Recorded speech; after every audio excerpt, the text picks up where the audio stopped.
पश्चिम Asia इन दिनों युद्ध जैसी स्थिति से गुजर रहा है। क्षेत्र में बढ़ते सैन्य टकराव ने पूरी दुनिया की चिंता बढ़ा दी है। अमेरिका और इजराइल की ओर से की जा रहे हमले के बीच ईरान भी लगातार पलटवार करता जा रहा है।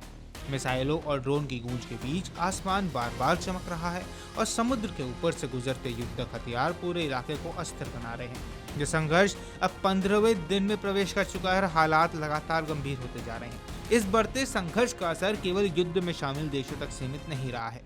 इसका प्रभाव अंतर्राष्ट्रीय समुद्री मार्गों और वहां से गुजरने वाले व्यापारिक जहाजों पर भी पड़ा है। इसी बीच एक भारतीय जहाज भी इस संकट की चपेट में आ गया, जो पिछले कई दिनों से समुद्र में फंसा हुआ है।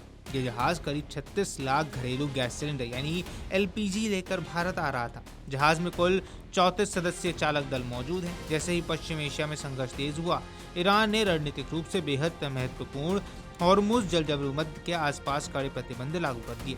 इन प्रतिबंधों के कारण कई समुद्री मार्ग प्रभावित हुए और इसी वजह से भारतीय जहाज भी आगे बढ़ने में असमर्थ हो गए। बताया जा रहा है ये टैंकर कुवैत के मीना अल अहमदी बंदरगाह से रवाना हुआ था। इसका गंतव्य भारत के गुजरात में स्थित दीनदयाल कांडला बंदरगाह था। जहाज का सफर सामान्य रूप से पूरा हो सकता था, लेकिन 28 फरवरी के बाद क्षेत्र में अचानक हालात बदल गए। समुद्री मार्गों पर सुरक्षा प्रतिबंध लगाए गए और कई जगह जहाजों की आवाजाही रोक दी गई। इन परिस्थितियों में ये जहाज अपनी मंजिल की ओर बढ़ने के बजाय रास्ते में रुक गए। फिलहाल ये जहाज संयुक्त अरब अमीरात के पास मीना साकर बंदरगाह क्षेत्र में लंगर डाले हुए हैं और आगे बढ़ने की अनुमति का इंतजार कर रहे हैं। जहाज पर मौजूद भारतीय चालक दल के लिए हालात बेहद तनावपूर्ण है।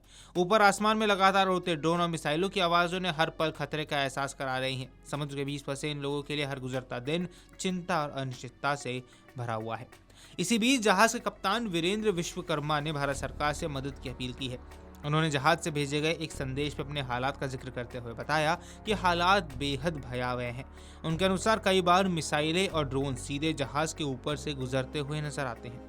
कप्तान वीरेंद्र ने अपने संदेश में कहा कि हर तरफ सायरन बजने की आवाज़ें सुनाई देती हैं। हर पल ऐसा लगता है किसी भी समय कोई बड़ा हादसा हो सकता है। जहाज पर मौजूद सभी क्रू मेंबर्स लगातार तनाव में हैं और सुरक्षित घर लौटने की उम्मीद कर रहे हैं। उन्होंने ये भी बताया कि भारतीय नौसेना की सुरक्षा दल का इंतजार है। कप्तान और चालक दल को उम्मीद है कि भारतीय नौसेना जल्द ही उन्हें सुरक्षा प्रदान करेगी ताकि वे सुरक्षित रूप से वापस लौट सके। जहाज पर मौजूद 34 भारतीयों के परिवारों को भी इस स्थिति से बेहद परेशानी है। खासकर कप्तान वीरेंद्र विश्वकर्मा का परिवार मुंबई में लगातार चिंता में है। मुंबई के दहिसर इलाके में रहने वाली उनकी पत्नी नीलपा विश्वकर्मा ने बताया है कि पिछले कई दिनों से उनके परिवार की नींदें उड़ रखी हैं। हर दिन समाचार और अपडेट देखने के बाद चिंता और बढ़ जाती है। उन्हें अपने पति की सुरक्षा की बेहद चिंता सता रही है। उनके 2 बच्चे 10 साल का वेदांश और 12 साल की निर्वी भी अपने पिता के घर लौटने का बेसब्री से इंतजार कर रहे हैं। बच्चों को समझाना परिवार के लिए बेहद मुश्किल हो रहा है, क्योंकि वे बार बार पूछते हैं कि आखिर उनके पिता कब लौटेंगे। परिवार के लिए एक और बड़ी चिंता ये है कि जहाज से नियमित संपर्क भी संभव नहीं है। समुद्र के बीच इंटरनेट कनेक्टिविटी बेहद कमजोर है। कई बार कई दिनों तक बातचीत नहीं हो पाती है। इसी वजह से परिवार की बेचैनी और ज्यादा बढ़ जाती है।